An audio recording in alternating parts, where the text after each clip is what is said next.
So I thought I'd try my video at a more chilled out angle because sometimes when you do it, it just sort of sat upright at a desk.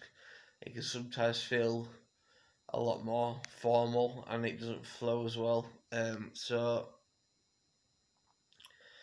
basically, I just want to talk about, like I said in my last video, self harm in general. And by rule of thumb, why people do it. Now, for each individual, it's completely unique to the DNA. Why I do it will be completely different to why the next person does it, and so forth. But there are quite a few recurring themes.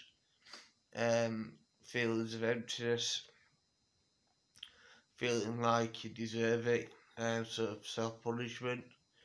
Um, so past traumatic experiences is quite a big one.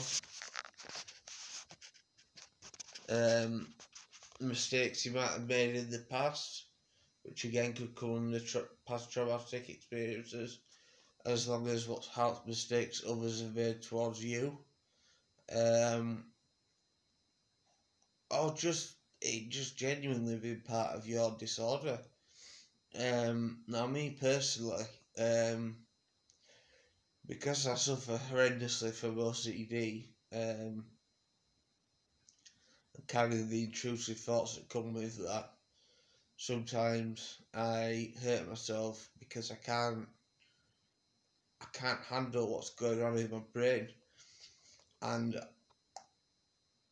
I've experimented and used all my distraction techniques possible, and it just gets to a boiling point, and from my point of view, there's nothing else I can do.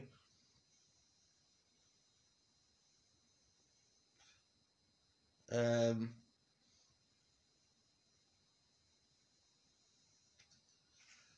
there could be other things as well. I mean, you got to bear in mind now. I've been in the system, in and out for the past sort of 8 years, and I've been in the system consecutively for the last 3 years, and um, you got to get to a certain point in your life where you qualify for something like that, and it isn't just the nature of the beast that I've got to deal with. It's also I just got a message from a good mate of mine, which I will reply straight. I'll reply back once I finish the videos. Appreciate the message coming in from a good mate from across the pond, Canada. It's from one of my mum's friends. I'm half Canadian. I've, for example, myself, I've got my diagnosis, which is EUPD and OCD, so emotionally unstable personality disorder and OCD. Now, I like having a diagnosis. Some people don't. I like it because I want reasons as to why things are happening to me and why I react in certain ways. So for me, it works. So I've already got a diagnosis there. Now, if you throw into the mix things in life that can be stressors, so for example, my grandma,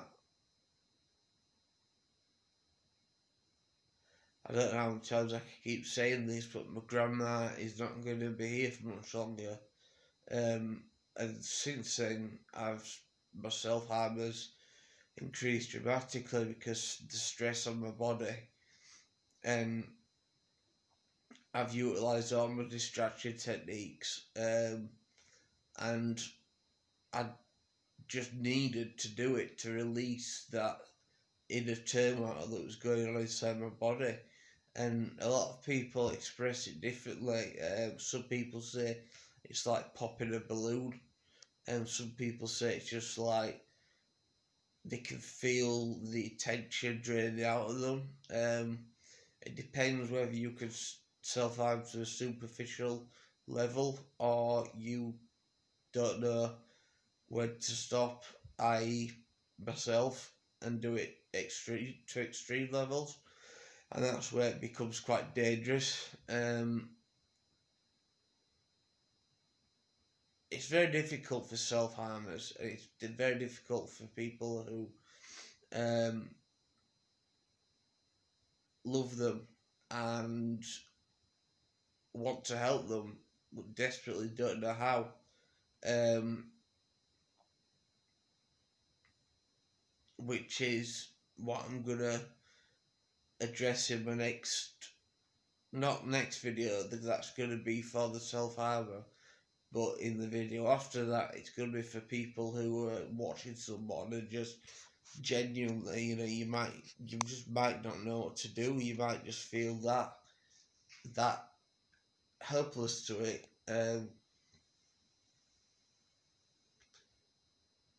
And hearing from family and friends, that's what the feeling is.